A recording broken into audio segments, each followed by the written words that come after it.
today because there's a lot to be covered. Yeah, and if anyone sees someone waiting in the lobby, struggling to come in, please let me know so that I can accept them. So we all can hear me, right? Nahu, can you hear me? Loud and clear, sir. All right. Let's get started as we're going to be moving fast. So the original plan was to understand these things. I want it to stick in the mind. We understand the problem first, the current state, which we covered in the first weeks. And then after we understand the problem by gathering all information, we identify the cause of the problem using root cause analysis tools. And then this week, we are on the last stage of now learning some industrial engineering tools that we can use to solve the problems, systems and process problems. So just a recap from last week. We covered lean thinking. We touched the surface, in fact. But if you remember, we spoke about elimination of waste. The process on top has a lot of waste. We don't want that. We want to remove all non-value adding steps and activities so that we can have a streamlined lean process. Yeah, so we covered that last week. The recording is there. We also covered the 5 principles of lean, which begins with identifying value. I see there's someone, where are they? Which begins by learning how to identify value. How does this? In admitting, I'm admitting them, Mr. Matimba, so that you may not be in focus. All right. I did not know that can be done. Thank you so just much. changing devices. That was just me. Thank you. Oh, all right, no problem. So thank you, Mr. Now. Please keep checking and admitting everyone. Sure. Thank you. Step 1 of the lean thinking principles is to always identify the value. And we define value according to what a customer perceives as value. Why? Because the customer is the one who pays for everything. Is the one we are designing whatever we're designing for. So value must be according to him. So we spoke about value stream mapping. We spoke about creating flow in your processes and then establishing pull and then continuously seeking for perfection, which is step 5. We also started with lean tool, one of the lean tools, which is visual management. Yes, we spoke a little bit about that, about how you can manage your spaces better if they are visually reflective of the realities on the ground or realities in the system. So this is a very important tool, basic but very powerful. We touched on that last week. So this week, we are going deeper. There are more tools in industrial engineering that can be used to help us solve our problems. So remember, we understand the problem. We don't just jump in. We understand the problem in detail. We also don't make assumptions. We do root cause analysis to ensure that we get to the bottom of the problem. And then after that, we solve the problems. So Kaizen is one of those tools used by many organizations to solve the problems. But how does it work? How is it different? Why is it one of the most famous tool or philosophy used in almost every industry? Let's start with this beautiful device right here. And this is an Apple iPhone. I think it's version 20 now. It's expected to come to the market in 2024, 2023, 2024. It's not yet there. But if you know Apple or Apple products, you know that they always prioritize excellence. They always prioritize value and quality. But how are they doing it? Kaizen is one of the tools that is used by companies such as Apple. It is a philosophy which helps organizations develop a culture of continuous improvement. continuous small improvement in all areas of the company. By so doing, you end up having products such as this one. Beautiful. Behind the scene, it's a culture of excellence. Behind the scene, it is a culture of continuous improvement. Let's dig deeper into this concept of Kaizen. What is it? What are the principles of Kaizen? Of course, if you Google, you're going to find a lot of definitions, but they all boil down to similar standards. Number one, the belief that good processes create good results. Meaning that if you want something good out of your business or organization, focus on making sure that the processes that are involved in bringing about that product or service are good processes. If the processes are messy, there's a chance you're going to mess up the final outcome. A good example is if you want to make a quota, yes, you want a good, clean, organized quota, but if the environment is not clean, what are the chances that the quota will be clean? If the environment is not ordered, what are the chances that the quota will have order? There's a chance you'll mess it up and it will just be a reflection of what's going on in your shop. So a system involved in creating a product has to be good for the outcome to be good. That's one principle of Kaizen. The second principle is very, very important. Kaizen, which is a Japanese word for, Kai apparently is change, Zen is good, meaning good change or continuous change, which is good. It does not hinge on big changes. It actually relies on small improvements. That is very important. Because if you want to make big changes, you might struggle. But with small improvements, yes, it will look small in the first few weeks, first few months. But after years of making small improvements, you will realize that the change is actually, visible. We shall see this later on when we touch one of the lean tools, which is associated with this idea of small improvements. Principle number 3. Also very important. The improvements must be made in such a way that any person can be able to replicate or to redo. And then they must be easy to understand. It must be easy to measure. If you make a change here, you need to be able to measure the impact it has on the outcome.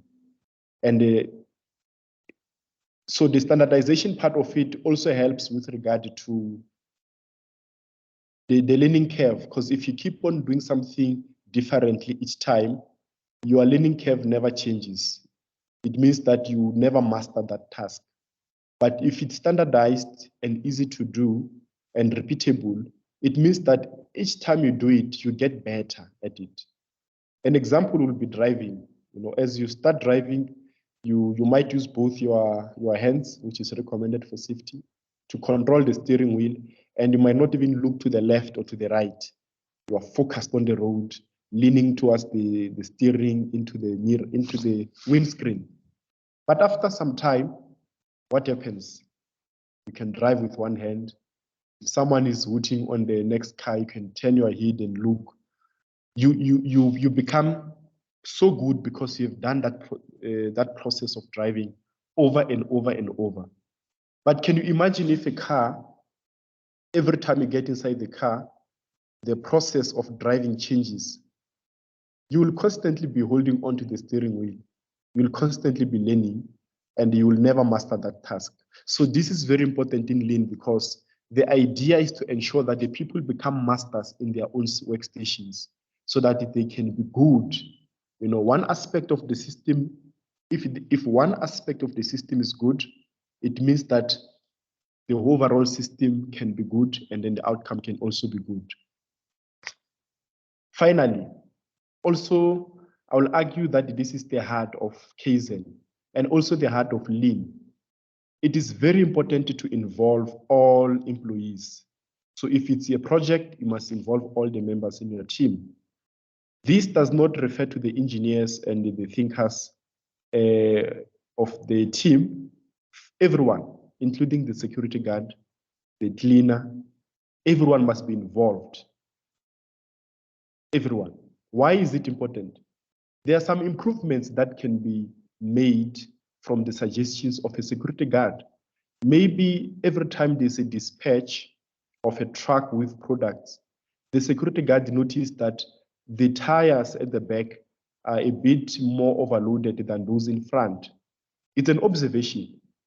However, if you do not take an opinion of a security guard into consideration, you might struggle to make an improvement that you might not be able to see when you're in the office. But if you value his opinion, and then you'll realize that no, man, the reason our products arrived damaged is because they're not packed properly, because the weight is always at the back of the truck instead of being evenly distributed. Such information you can get from someone in the organization who's not even part of the planning, who's not even part of the project management team. So Lean Kaizen does not undermine. It requires everyone's opinion. It values everyone's opinion. Everyone must be involved in the continuous improvement. So those are the 4 principles of Lean, but we can go deeper into them. How do we go about implementing Kaizen? I keep confusing the word. I'm talking about Kaizen, which is constant and continuous improvement. How do we go about implementing it in the organization? Or perhaps you are a consulting engineer, so you want to give ideas to the company that you are helping on implementing Kaizen. Firstly, you must encourage teamwork, as I've touched on it already. It also requires personal discipline. What does that mean? Let's go back to the driving example. If you do not have discipline in that workstation, which is your car, you will never be able to master the driving. So imagine a process line or a production line or a system if you're not in a factory, where in order to move from raw material to finished product, it's a series of driving stations, maybe 10 drivers in different stations working concurrently to produce this outcome. If one driver in one particular station does not have the personal discipline to learn and master his space, therefore is compromising on the productivity of the other drivers in the production system. So personal discipline is a very important element of Kaizen. Also, Kaizen believes that a happy employer is someone who can bring good results. You don't want your team to be demoralized, to be unmotivated. So it requires a personal touch. If you're a manager or you are the project industrial engineer dealing with your team, you need to take interest in ensuring that they are in good space in the workplace. Because if they are not happy, they will compromise the production or the processes. Very important.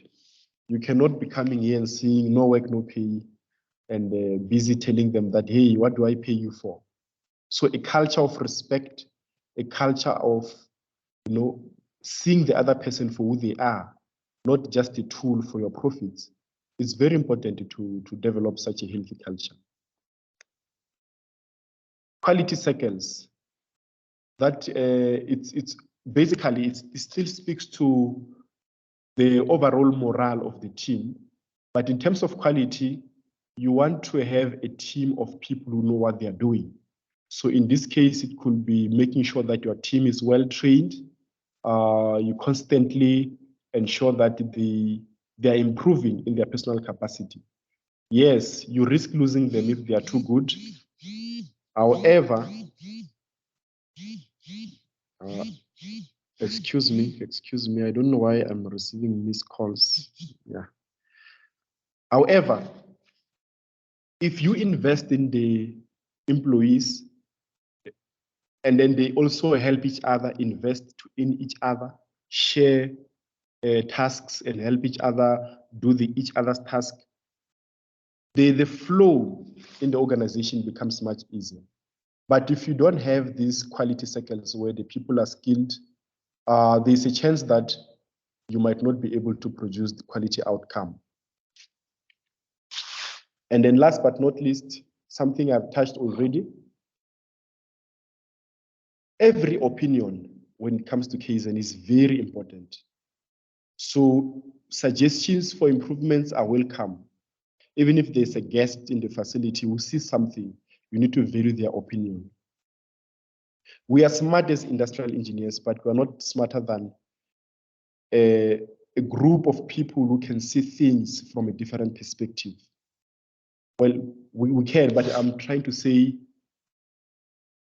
there are some limitations that you might have as an individual. And if you tend to listen to other people, you might see the problems that you are facing differently. So Kaizen encourages ideas from other people, even if they're not qualified for the job at hand. So those are the elements and approach. Of course, some different organizations might have different approaches, but this is a standard template for implementing Kaizen. So let us go through some examples. Facebook, good example. All of us know Facebook. Started around 2005 by this young man here, arguably young man here. So if you look there, Facebook didn't have a like button until 4 years later, which is around 2009. That's when they implemented the like button. Something that today you believe was part of Facebook for a very long time or from the beginning. If you continue to check, they developed various aspects of Facebook over the years. And if you look at Facebook today, it's amazing in different ways. It's suitable for business, it's suitable for churches, it's suitable for all these spaces. Yet when it began, it was just a Facebook message, sharing pictures and comments only. Today, you can have a live stream, have people from all over the world viewing you live, reacting as they wish to express the emotions that they are feeling. You know, you can add more guests. Basically, you understand, Facebook is advanced. If Mark Zuckerberg in 2005 said, I want Facebook to be in this stage here where it is currently and still improving, he wouldn't have started. And he wouldn't have achieved it, in fact, he would have failed drastically. But over the past 15 to 17 years, he has been improving as an organization. And today, it is where it is because of continuous and constant improvement. And just to give you an example, he shared a status last week talking about some safety features which are coming for WhatsApp, which will involve when you send the picture, which you can only view once. Currently, you can take a screenshot of that. But the feature that is bringing on is such that when you open that picture, you cannot be able to take a screenshot. And it also speaks about controlling which people can see if you're online or not. So these are advancements, these are continuous improvement. And I like something else that he said. He said, we are trying to make sure that your chatting experience on WhatsApp, it is so real, like you are chatting to that person, like you are chatting to the other person in person, if I make sense. He wants to improve the experience of WhatsApp to extent that you don't see a difference when you are chatting to the person in person or you're chatting to the person via the app. What does that mean? It means that it's dedicated to allowing you to control, just like you control your thoughts. You know, you control your thoughts, no one can see them, you can hide certain secrets. Unfortunately, that's human nature. And it's exploiting that to ensure that these apps are as good. It does this through continuous improvement. Another example, ongoing and never stopping improvements. Another example is the Haval, which everyone speaks about. 2012, this was Haval. This is, I think, it's an H6 model. So Aval it's a car from the Great Wall Motor Company, GMW. No one looked at Aval a few years back. No one cared about Aval. In fact, no one will even buy Aval. I never saw many of them. But if you look, just 10 years later, Aval is actually giving some competitors some serious challenges. They are giving them sleepless nights. It is one of the most selling cars in the country right now. Not this brand. This is an H6. There's another brand called something. It's like magic. It's like it came from nowhere. But actually, there is a history here of Kaizen, of continuous improvement. In just 10 years of constantly readjusting, constantly making changes, constantly understanding the value that the customer is looking for, and improving your systems to align with that, you get improvements. So most analysts like to give an example of Nokia. Nokia is a company which was good in the early 2000s, but then as time went by, it didn't have that culture of continuous improvement, which requires you to constantly reflect on what value is and constantly transform your systems to align with that value. And remember, we said value is based on what? On what a customer perceives as something worth paying for. So if you don't define your value constantly and constantly improve your systems to meet that value, you get out of business. As industrial engineers, it's our job to make sure that there are continuous improvement. We don't rest, we don't sleep, we constantly change for better. Oh yes, I hope you remember when the phone Hawaii came into the market.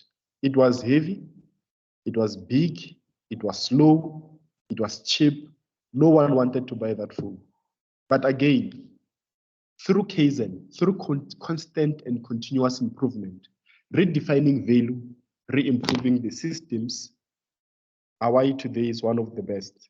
You don't own a Hawaii, we wonder if you're owning an iPhone or a Samsung, nothing less. So Kaizen is about taking those small steps every day to improve. You can apply it in business, but like I said before, it has to begin with the people, the discipline of the people, the discipline of all the role players in the organizations. And overall, the output will be evident, just like the iPhone that I presented in the beginning. So moving on, that was Kaizen. There is more to it, but I guess you have an idea at this point that without constant and continuous improvement, you fall behind in quality, in competitiveness, and many other aspects of business. Are there any questions before I continue? Are we still clear? Can I get an amen from the ground? Just to be sure I'm not talking to myself. All right, there was a hand raised there by my comrade. Okay, so moving on. There is another tool of lean that is also basic yet powerful, which is also used. I am sharing these tools that are easy to use because in their simplicity, they are powerful. This is a tool called 5S. It is used to ensure that your workspace is organized if you are in a factory. If you are in the computer space or system space, it can still work. It helps to ensure that there is order in your work environment, whether physical or digital. Firstly, the first S is sort. The second one represents straighten. And then thirdly, shine. After you shine, which is to clean, you standardize. Standardize is very important. If you remember from the previous tool of Kaizen, it has to be repeatable. So standardization is very important in lean thinking. It's very important in process optimization. Standardize, make it easy. And then after that, you sustain. What does this mean? Let's get deeper into each S. Yeah, let's not imagine things there. So 5S, sort. What does sort mean? It means that when you are in a factory, for example, the tools, you must group them together as tools. The raw material, group them together as raw materials. The machines or the cleaning chemicals, group them together as cleaning chemical. You are sorting. Same as when you want to do your laundry. You take the basket and then you say this white stuff, they're sensitive to other colors, separate them. And these ones which are hard to wash, separate them. These ones are too dirty, separate them. That is sorting. We do the same in the workspace, in the digital space and in the physical space. You need to sort. Once you sort, therefore you straighten, which is the second S. What does that mean? It means you set things in order. So the tools must go to the toolbox. The chemicals must be in a hazardous space where it's clear that these are chemicals. Put everything in their rightful place. I know it sounds so simple, it sounds so obvious, but trust me, organizations are losing productivity because of these simple things. You know, people are losing money, you know, because of these simple things. So set in order. Once you are done setting things in order and putting them in their rightful place, you clean, which is the third S. You shine. Make sure that you clean. It's not a theoretical thing. You clean, you take a broom and broom. You take a mop and mop, take spray and shine, clean the space. Cleanliness is next to productivity. Move on. After that, you are done. These are more of the implementation from the management side. What do? You standardized. What are you standardizing? You standardize the sorting, you standardize the manner in which you put or allocate these various resources in their various spaces, and you standardize the cleaning process. So that when someone comes through, they know how to easily sort, easily straighten, and easily shine. Imagine now you have new people in the ground. They come to your organization and they have to learn how to sort in a different way. They have to learn how to set things in order in a different way. Back to lack of productivity. So when you standardize, you make it easy for someone to do the same task the same way and you improve efficiency. Again, back to self-discipline, which refers to the sustainability capacity of the employers or the employees or the people who are involved in the team. They need to have the discipline to do what? To sort in a standardized manner, to straighten in a standardized manner, to shine in a standardized manner. So the discipline is very important because without the discipline of the employees, you can never maintain this. So it's very important. 5S. Here's an example. If you look on the left-hand side, it's a mess. But this mess might not be evident to you because you are used to it. The bin is just here, you just throw whatever is there. The toolbox is on the table, you think it's efficient when it's there. It's not a mess. If you go to many organizations, a mess is normal. They don't even see that it's a mess. But when you apply 5S, something that you have done since you were a child, you know, when your mom comes to your room or your guardian comes to your room and say, please put the socks, you know, in the basket, take your shoes under the bed, stuff like that, so that you can be able to find your pen when it falls on the ground. Same principle, but in this case, you are applying it to an organization. In this case, you're applying it to a system. You have a result which you can see on the right. Easy to locate, easy to manage things, you know. It helps you again with visual management, which you have touched on last week, which is a powerful tool for managing your workspace. So 5S is a very powerful tool. It helps you improve your productivity and also quality, among other things. So implement it. You don't have to wait for a project. You can implement it in your personal life. Those who came to Wits University, who studied here, will know Mr. Terry Frangakis. I think he's one of the most organized men in the school. The way he puts his notes, the way he puts his pens, everything is in order. And that helps him to never miss anything when he's doing his work. But think beyond the individual, think at organizational level. Your computer, yes, you say you understand where each folder is, but have you ever lost your computer? Maybe because, okay, take it to a repair, and then they repair it for 2 months maybe, and then you go collect it. And you want to locate the folder where you put your files, and you don't know where to get that folder. Because back then you thought, I can manage, I know where to find this folder. But because there is no order in your computer, you don't know where to find your stuff. When I was doing my master's, I had a lot of folders for my research, a lot of files, a lot of documents. But even today, 6 months later, when I look for stuff, I can find them because there's order. Dates, articles from the same year, they are there. Work in progress is there. It's very easy to follow. So think in terms of 5S when you're dealing with complex issues in the organization, in your processes, and in your projects. Very efficient. Like I said, I'll be moving fast. We are moving on to another tool right now.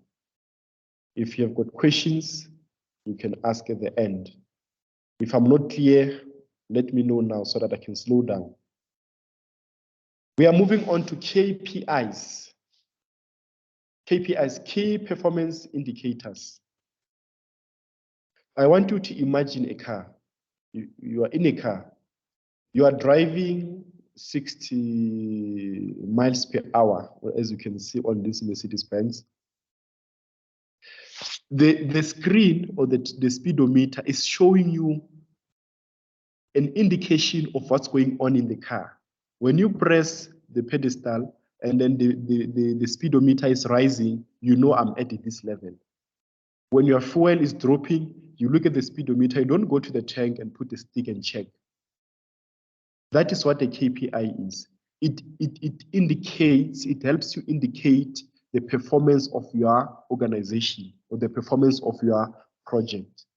You cannot always go to the fuel tank and open and then put something there to check how much petrol is left. You need an indicator for that. You cannot wait to maybe get out with some sensor to check how fast the car is moving. If you are inside the car and you're driving it, you need an indicator for that, which is easy to see and easy to identify so that you can say, oh, I'm moving too fast, above speed limit, and slow down. Same thing in processes. Same thing in manufacturing. You don't want to be going around the plant and check if you're doing well. You need to have indicators that help you understand where your organization is, understand where your project is, just by observing those indicators. So in manufacturing, it helps you indicate how well each process in manufacturing is performing. And then the data that you find from these indicators, it is used to develop. You don't just look and relax. As soon as you see an indicator, petrol is dropping, you start to call people who can give you money for petrol and then refill again, right? You don't just get the information and keep it. You get the information and apply it. So you need to plan your response so that you can maintain quality and you can maintain a successful output. So this can include internal processes, machine maintenance and health, vendor supplier quality, and many others. So in order for you to develop your key performance indicators, you need to understand your organization in detail. Perhaps you can say, in my factory, if the machine is running fully, then I know that I'm in the right track. So all you have to do in the morning is to check if the machine is running fully. That's an indicator. And you can say in my company or in my project, if there are complaints, therefore I can now conclude that I'm not doing very well. So what are the indicators that can help you as an industrial engineer, that your organization, in order to answer that question? Also in your personal life, you can apply key performance indicators. If you are not sleeping 8 hours, that could be an indicator. Perhaps you might not be effective the following day. If you did not eat your breakfast in time, that could be an indicator. So you can identify your own personal indicators that help you understand if you're in the right direction as a person. Let's go deeper into it. These are some of the key performance indicators in manufacturing. Companies tend to look at things that will help them understand what's going on in their organization. You can have different objectives. Others are looking into making sure that sales are always up there. Others are always making sure that quality is up there. You can use key performance indicators for various reasons. For example, this organization here, their first indicator is that their deliveries must be on time. Then they know that they are doing well in terms of the goals that they have. If their deliveries are not on time, they know there's a problem in the system. Some, if they don't get their schedule in time, they know something is wrong in the system. Some, they are concerned about the cycle time, how long it takes to produce the car. If it takes 4 hours instead of 3, it's an indicator that something is wrong in the organization. Throughput, capacity utilization, change over time. Change over is when, as you can see here, they are making a sedan. If you want to change these facilities here on the left, from making a sedan to making a bakkie, it means you must readjust this robot arm here. Because at this point, it is programmed to work at this elevation. If you change to a bakkie, you have to change the programming of this robot arm. And that change can take hours. So change over time from one product to another. If it's too long, then there might be a problem in the process. If it's too short, there might be a problem. Again, perhaps maybe you're not implementing the airbag system properly. Few months down the line, the company is calling back all the cars and they're saying, no, your cars have failed the quality test of airbags. You ignored your key performance indicator. You saw that the change over time was too little and questionable, and you did nothing about it. Look now. So yield, scrap, planned maintenance, the percentage of planned maintenance, availability. So availability is when you have a process, if a machine is down, is broken, it means that machine is not available for work. So you want to ensure that your machines are always available for work. If they are not available, it means that you are not producing value. So availability of machine could be a key performance indicator. Customer return rate, that one I think is the best of them all. If your customers are not coming back to you, you need to look within your systems. What is it that is going on? Use your key performance indicators. Overall equipment effectiveness, it's linked to availability as well, to some extent. So, like I said, key performance indicators. Okay, I see a hand raised here. Yes, for this one, availability, I think we can also just talk about having spares. It's not necessarily always about just if that thing is not there, then you can't function, but it's a matter of management of your space so that if one runs out, then you can just use an alternative. Oh, yes, that's a good input. Thank you so much, Paul, for that. Do your comrades understand what she just said? So if there's an indication of, obviously, we want to try to maintain flow, want to ensure that the production continues. So if there's a problem with a machine, meaning that it is not available for, based on the KPI, you can immediately use the alternatives. that you have in the space, or even if it's not a spare, perhaps the mechanic is on site. The mechanic could be a spare as well, because it can help you gain momentum again. I hope we're on the same page with Comrade Iya there, unless if I'm missing the point. But I'm thinking that's what she's referring to. Thank you for the input, Comrade. So any comments, questions there? Remember, as an engineer or industrial engineer, you need to have an easy way of understanding your processes. You don't always have the time to constantly look at everything. KPIs are one of the best tools you can use to understand and to measure what's going on within your area of interest. Single piece flow. Let me check if Daung is here. He asked this question last. Commander, I'm here. You are here. All right, all right. You asked this question, leader, last. So it's here today, because it's very important as well. It speaks to the flow we spoke about the previous time, that lean is not about pushing, it's about pulling, meaning things must just flow through the production line. So what is it? What is this tool of lean that organizations are using? So one piece flow is also called continuous flow, meaning that in the production line, there are no stoppages. You keep moving. There are factories which are running 24 hours. And the idea is that when the shift one shift is moving out, another shift takes over and the production continues. So it's also about continuous flow.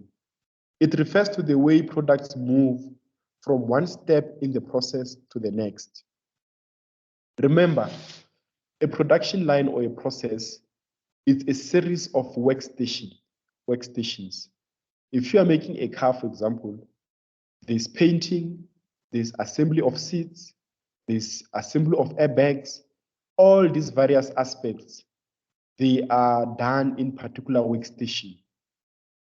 So single piece flow, it involves, or it refers to the way products move from one station to another throughout the process. How does it move?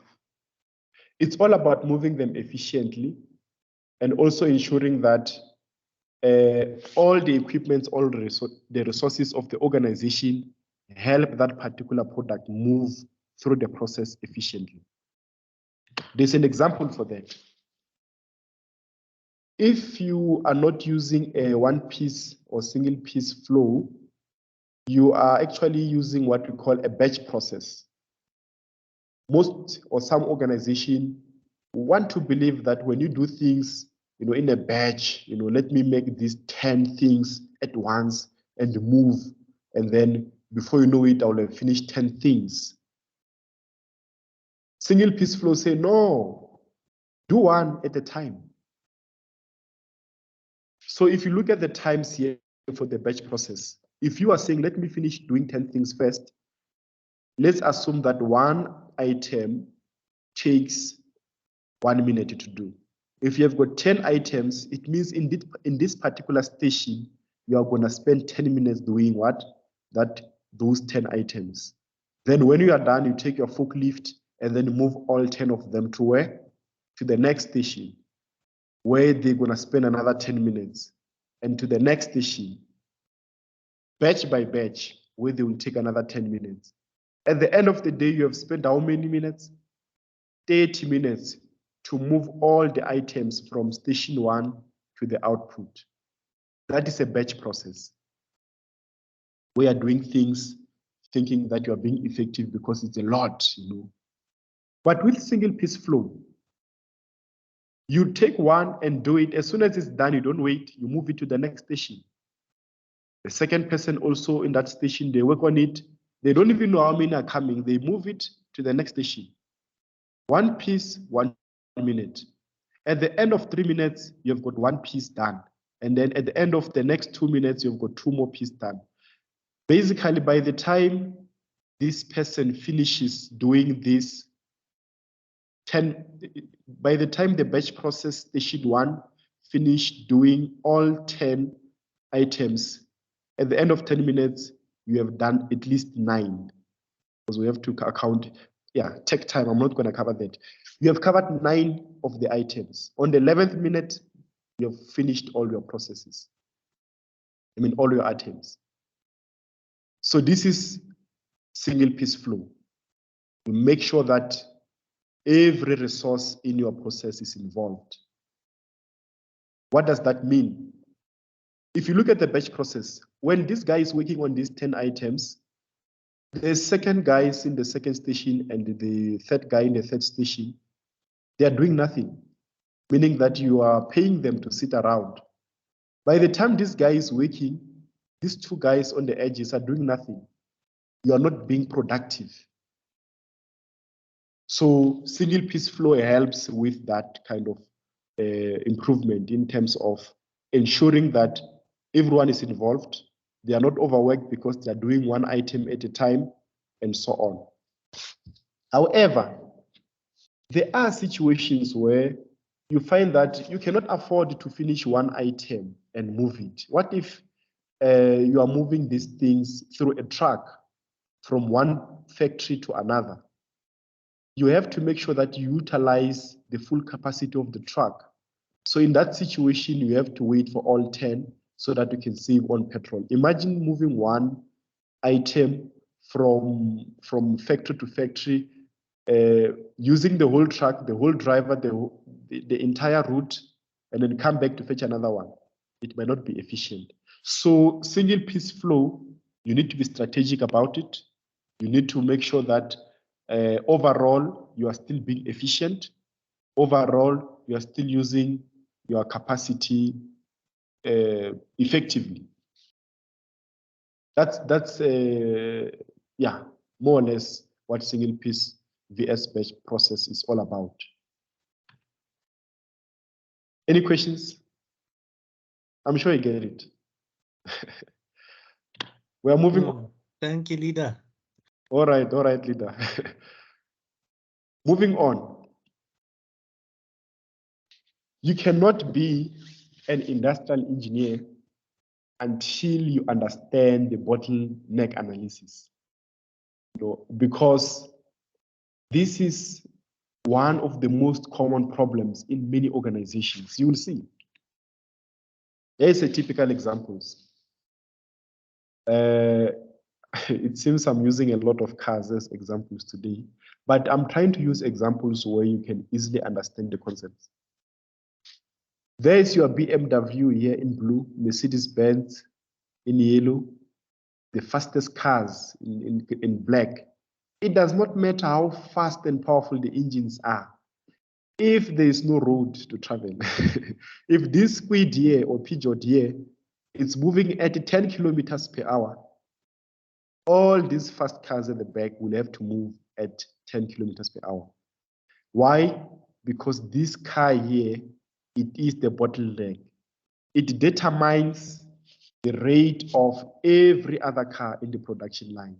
It determines the rate of all the workstations that are involved in the production of your output.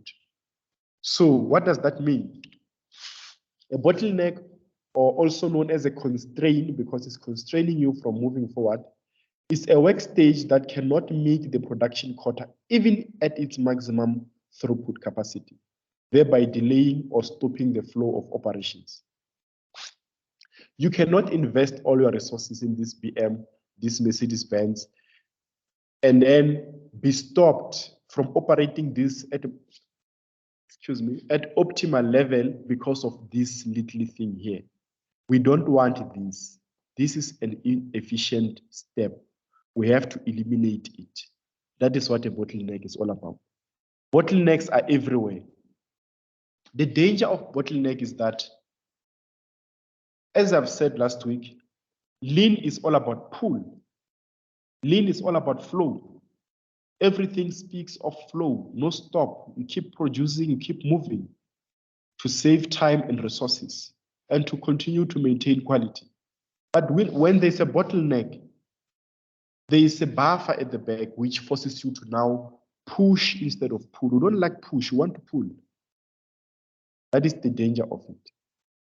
So in the same way that the neck of a physical bottle, as we know a bottle, will limit how quickly water can pass through it, process bottlenecks can restrict the flow of information, materials, products, and employee hours. So we have to eliminate it. It's evident. I'm seeing that time is running out, so I'm trying to move faster. But please bear with me. We have to finish this this presentation. If I'm moving fast, we can ask questions later on. Yeah. So, you know this gangster right here. I don't know who invented this thing. I don't know who invented this, but you know how it goes. If it's early in the morning, late for class, everyone must take their card. This thing, which is called a turnstile, I think, it is so slow that people start piling up behind it. That's a bottleneck. It's very common. So it does not matter how much this guy woke up here. He woke up and calculated this time and said, Mina, I'm going to be at VETS at exactly 8:05. By the time he gets here, his calculations are meaningless. What matters is what this gate is telling. The rate is predicted by this machine here. So luckily at VETS University, thanks to COVID-19, they introduced this big boy here. You don't even have to waste a minute there. You swipe, then you go in. It is still not efficient because it can reject, but it's way better than the normal gate that we normally use, where you have to put a student card and then also you need to put your fingerprint when you are done a student card, as the systems were before COVID-19. That was very slow. So when you see a bottleneck, you must always find ways to remove it. Of course, sometimes to remove this bottleneck, you don't have to implement a waving machine like this one. You can always say, these students are staying off campus. Let me build the races within campus so that no one has to use the gate. We have worked around the bottleneck. So there are various ways that you can work around the bottleneck, but the most important step is that you should know how to spot one, because sometimes they're not as easy as the gate here. So here's an example in a process. I hope everyone can see this diagram here. So let's assume you've got a process of making something, from steel. You have got the raw materials here. The grinding of the raw material maybe takes 10 hours. The polishing of the raw material takes 25 hours. Packaging takes 20 hours. Dispatch authorization maybe takes 5 hours. If you look at a process like this, the quickest way to identify a bottleneck, it is to look at the step or the workstation or the process part which takes the longest time. In this case, you have got 10, 25, 20, and 5. The 25 hours of polishing, there's a high chance it's a bottleneck. You need to work on it. There's a high chance that this guy who's grinding here, in 25 hours, he has done 2.5 times as much grinding as this guy who's polishing here. So there will be a lot of buffer before this workstation of polishing. Same thing as here. So this guy who's polishing here is delaying the guys where at the back. So when you are doing your current state analysis, and then there's a process which takes the longest, it is not always the case, but it could be that this is the bottleneck. That is the best way of identifying a bottleneck. I'm realizing that time is almost up, but we are almost done as well. So how do you deal with such a bottleneck?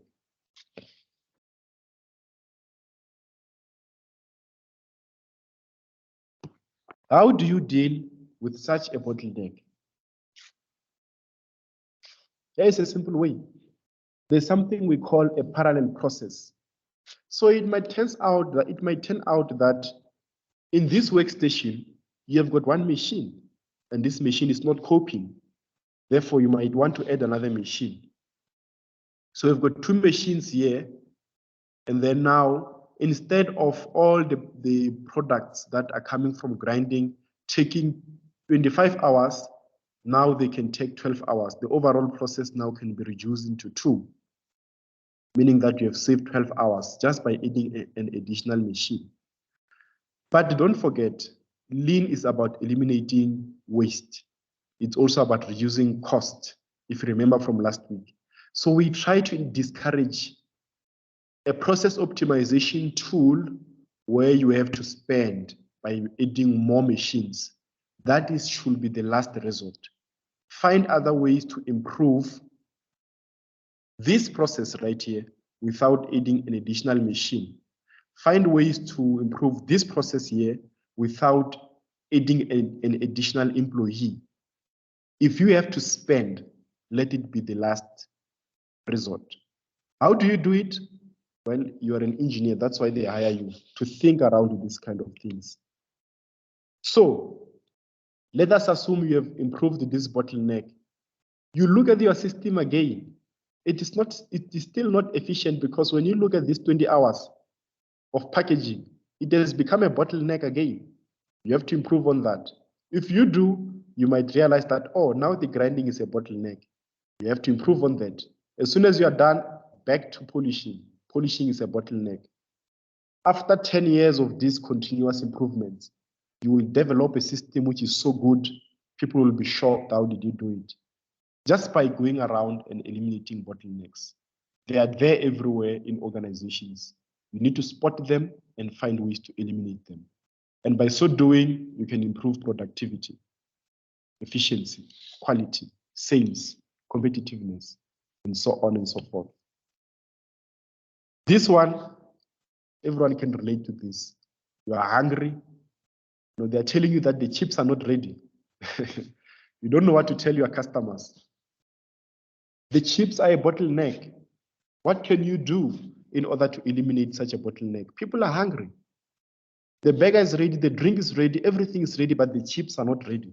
Is it the stove? Is it the oil? Is it the potatoes? You need to know. You need to find a way to eliminate that. So, what are some of the common causes of bottlenecks? Sometimes it's because you didn't design your processes very well.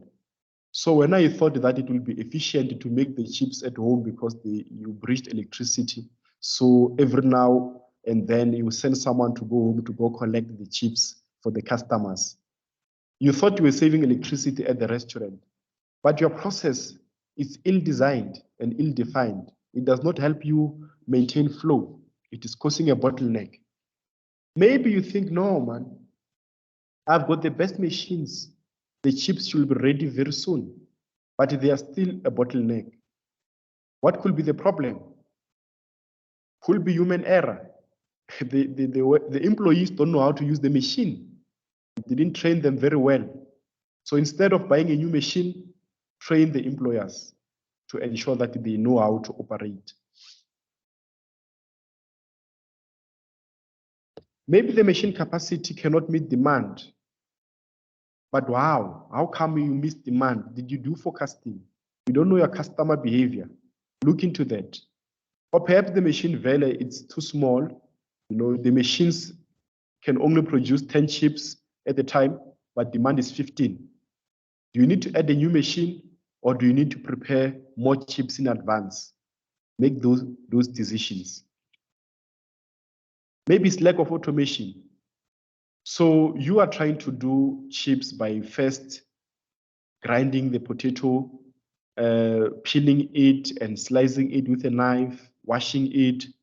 How about you automate that? Buy the machine that grinds for you, peels for you and cuts for you. Buy frozen fries, it's quick. Find a way to eliminate delays in your processes to avoid bottlenecks. This is very important. If you know that by lunchtime, the demand will be this high and you are broke, find engineering tools to help you be efficient. Start making chips at 10 o'clock. By 12, they won't be that cold. You can just heat them up and then they are ready. But you can only know that if you know how to predict the demand. These are some of the causes, and these are some of the things you can look out for. But bottlenecks can be caused by anything, and the solution could be as easy as removing one machine and replacing it with a new one. It could be as complex as redesigning the whole process. All right, so this is the last. I want to know if you guys still have the energy to continue, because I want us to cover a case study next week. I know it's been an hour now. I'm not sure if you're even effective in listening, but this is being recorded, so you can also come back and re-listen. Okay, I'm not hearing anything from the ground, so let me take an extra 5 minutes and finish up. Please bear with me. Some of the things that we need to look out for when we are busy implementing lean thinking. We have covered the 8 wastes of lean: inventory, transportation, movement, which you must look out for. But organizations all over the world, they've come up with, or they've identified that there are 6 big losses that everyone in manufacturing must look for. Number 1, equipment failure. Number 2, setup and adjustments, all the way to production rejects. So you are trying to improve an organization. Sometimes before you go far, find out if they are struggling from the 6 big losses. Because if you remember the Pareto analysis, you remove 2 of these big losses, you improve the entire system. So I'm going to rush quickly through the 6 losses. Breakdowns in a production. It could be tooling failure. It could be unplanned maintenance. It could be breakdowns that are general, maybe due to load shedding and all those things. Those can contribute to loss of time, loss of productivity. Setup and adjustments. If you remember, we spoke about change over time. The setup of changing from one product to another could take time. That can result in a loss of time, loss of productivity. Small stops, these are dangerous because unlike the big stops, these ones, they stop once in a while, every now and then. They can affect the speed of performance. So they can affect the flow, they can affect the pool. We don't want small stops. Rather schedule the stops so that you can maintain. And if you guys can realize, we are deep into manufacturing now. Reduce the speeds. It's evident there. It could be because your machine is overworking. It used to be fast, but now the components are dying, so it becomes slow. And when it's slow, it could be dangerous. Instead of cooking the chips for a longer period of time, it's cooking it instead of cooking it in a shorter period of time, it's cooking the chips in a longer period of time, and it's heating them. The chips are becoming more crispy. So reduced speeds can affect quality of outcome. It can overgrind, it can overprocess. So you need to make sure that machines are maintained. Startup rejections. If you have worked in a factory, you know that when you start a machine to produce something, the first few minutes, most of these things that come out of the machine are rejects. Maybe the machine is still cold, therefore it is not sealing properly.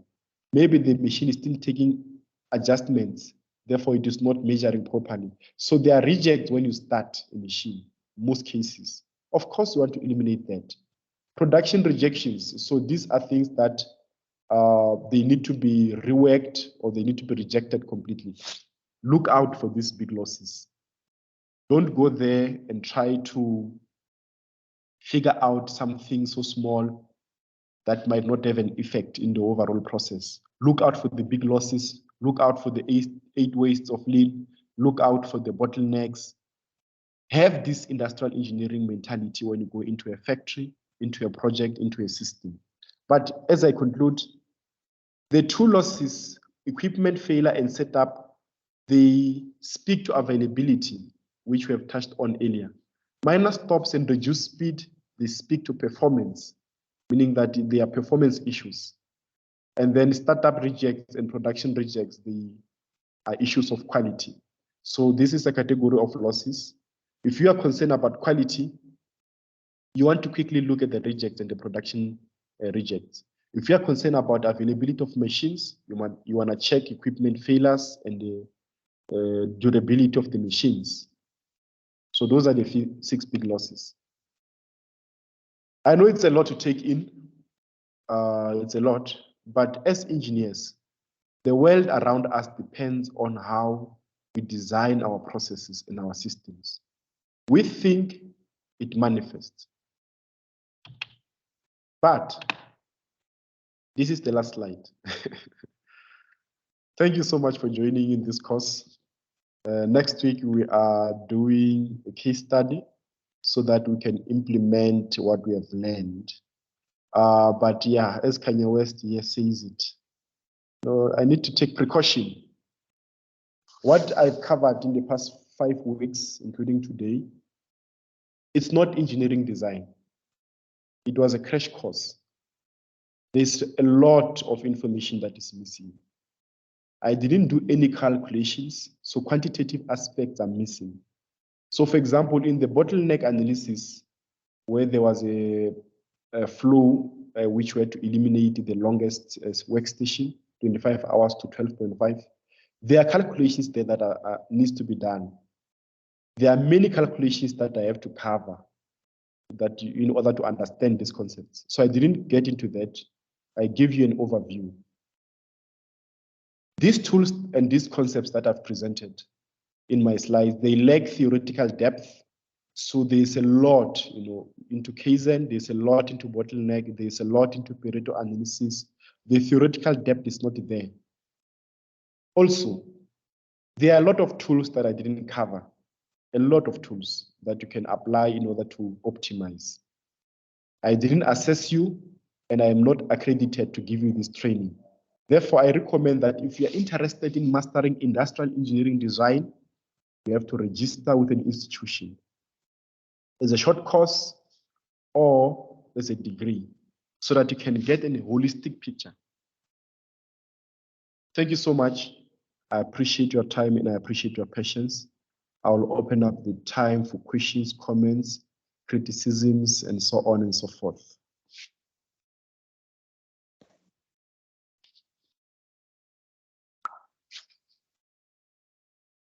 Anyone? Yes, I have a question. Well, I don't know if it's a question or just a comment to make. What's your take in terms of how engineering or companies look at this cost thing? Like you've been saying as well that cost is the last thing that the main aim is to try and reduce costs, So looking into buying new machinery and stuff like that is not always ideal, but rather look into the processes and see how you can better enhance it. But do you feel like we take enough time to also look at what would be the return of investment if we are to also put in more money? Because it can't always be that money is the last resort. There could be benefits in spending more money in certain things, I think. And also, like for what you just explained now with the 6 big losses, which is mostly speaking to manufacturing. Yes, you will get those rejects because the quality is still not good, because the machine is still getting hot enough and all of that. I think that to us to have gotten there was a lot of analysis that were done in terms of energy. Of course, electricity plays a big role in manufacturing. Energy was calculated and all of that. And hence, it was a solution to say, you know what, let there be a bit of scrap in the beginning phases because we know the quality won't be good. What can one possibly do to fix something like that? I mean, it's such a limited solution base. So I believe that kind of solution to still have scrap to some extent is still a good one, because what else can you possibly do? All right, thank you for the input, comrade. On your first point, you are very correct. Sometimes we must not say, let me not buy a new machine because it will cost me. you need to assess the value of it before you buy it. So yeah, I agree with you, and it's true. And I think that's what efficient organizations are doing. They exploit all the internal non-costly solutions that they can. And then if it fails, they buy a machine or add a resource in a manner that will be efficient. So I agree with you there, right? 100%. There are organizations, however, who just think, just hire more people or just hire, buy more machines, just expand. And you find that actually there is no value in that. The problem still remains. So let me give an example with the process. Where is that process here? Yeah. So for example, if you come here and then you in the polishing stage, you remove this machine and buy a more expensive machine and put it right in the same position. There's a chance that it might not improve because you did not solve the engineering problem. You just solved a technical problem which was not holistic. So it's an example. You replaced the old machine with a newer machine, thinking that things will get better. If you don't understand the engineering thinking behind, or you even exploited other solutions, your machine will just cost you more. But there are cases where really a machine is a must. There's no engineering that you can do. You just need a new machine or a new engineer that must come into the picture. Second point, I think they tried to solve that by, this, like I said, 24-hour operations where the machines don't stop for changeover. They tried to do that where you just hand in while the machine is running and then you don't stop and start. But like when you talk about electricity, maybe ESCOM shutting down your machines and you don't have a backup generator, or the backup generator is there, it takes 5 minutes. I agree with you. Sometimes that small loss in the beginning is better than nothing. But when you go to companies like Toyota, they insist that they don't want any defects. So perhaps as industrial engineers, we must also not have a ceiling in terms of solutions. I might not have the solution, you might not have a solution, but if you keep believing that there could be a way, that is the job of Kaizen, constant and continuous improvement. Perhaps the scraps can be in such a way where if they are rejected, they can still be reworked. So maybe it's not fully scrapped, but it's a minor issue that can force it to be reworked. It's still scrap, but acceptable, as opposed to a scrap which is too extreme that it has to be rejected completely. So it's all about Kaizen and constantly improving until you find a solution. Yeah, that's what I want to emphasize. As Kaizen thinkers, we cannot say, we have reached the ceiling. Let's just accept that scrap is a norm going forward. Yes, at the moment it seems like there's no solution, but don't give up on constantly trying to find a solution. Yeah, that's my input. Any questions? Mr. Mtaung, Lily, Naho? Comments?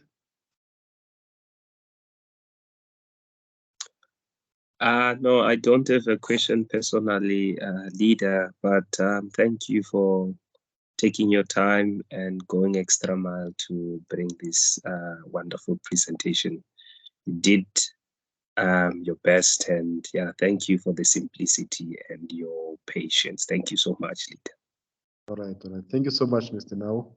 All right, I appreciate the feedback. On my side, I also share the same sentiments. I think what you're doing here is really big, man. Just to donate your time like this, I think it goes a long way, and it sets a good example.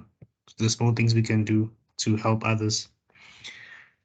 Just as a comment also, you presented lean a lot, and I think it's a good place to start in the industrial engineering world. But I just want to also say that there's other schools of thought in the industrial engineering world, and some might even seem contradictory to the other.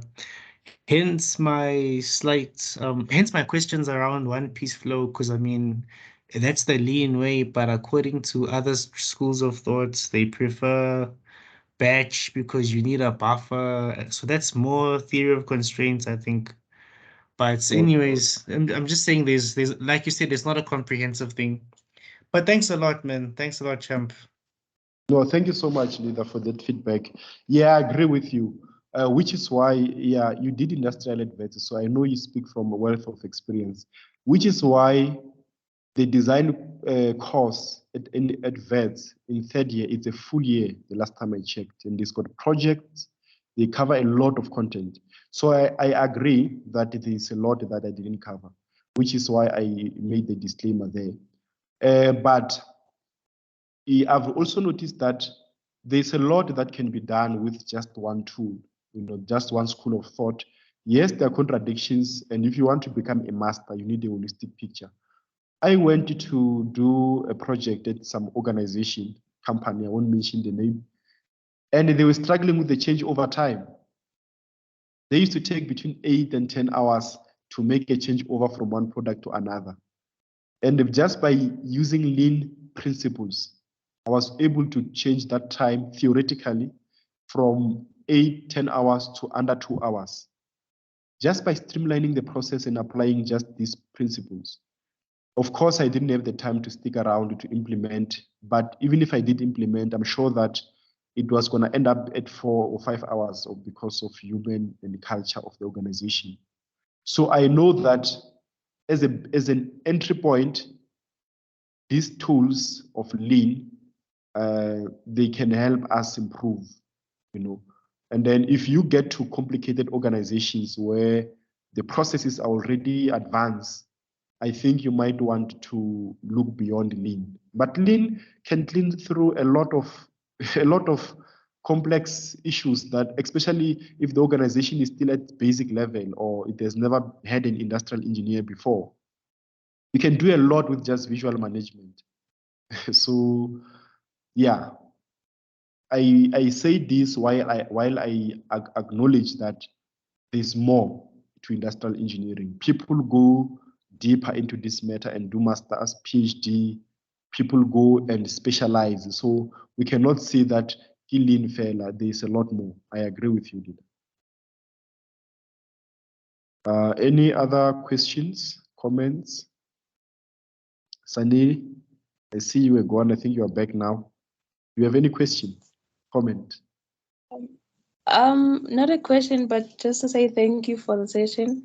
It was really informative, and yes, I had network issues, and so I've been kind of like kicked in and out of the meeting. But I got a lot, quite a handful, and yeah, I just want to say thank you again once. All right. No, it's a pleasure. I'm glad that you invested your time.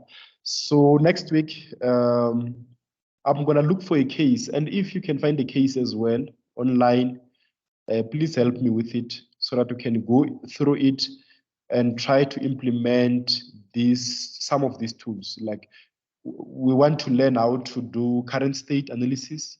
We want to learn how to do root cause analysis, and then maybe use some tools to solve the problem. That basic process is one thing that I need to put across, because in design, they are more focused, especially fourth year design adverts, they are more focused on those three elements. Yes, there's more, but they want to see that trend. Can you identify the problem? I mean, can you map the current state as it is? Can you identify the problem, and can you solve it as an engineer? So that's why I say, if there's a case you know of, even if it's online, download the journal or the paper. Let's look into it and try to solve it next week. Break it down. Yeah, but that's what we're covering. And then after that, we are done. Then you can go do self-study, go to YouTube, check some concepts, do some continuous improvements. Yeah, it never stops. We keep going. So thank you so much, guys. I really appreciate you spending your evening with me and listening to this bush accent. And have a good night if there are no comments. Lily, are you okay there? Okay, she's fine. Who else is there? All right. All right. Thank you so much, comrades. Have a good night. Good All night. right. Good night to you too. Thank you. Good night. Good night. Bye, Com. Bye, everyone. Bye. Bye.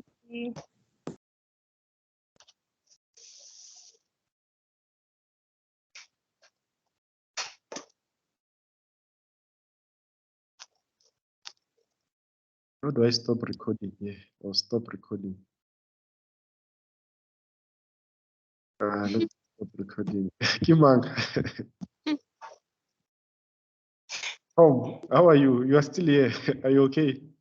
Yeah, I'm fine. How are you? You are not commenting. You are quiet. I'm okay. I've been commenting. I've been sending hearts. I'm busy trying to listen, not interrupt. This is still new territory, so yeah. Oh, I understand. Where is Ludeno? A comment from Ludeno. Was he here? Yeah. 37. I was checking the comment section. Oh, okay. All right. Mhm. Hi. Thank you so much. We will talk on WhatsApp. All right, come, sure. All right. Cool. Stop recording.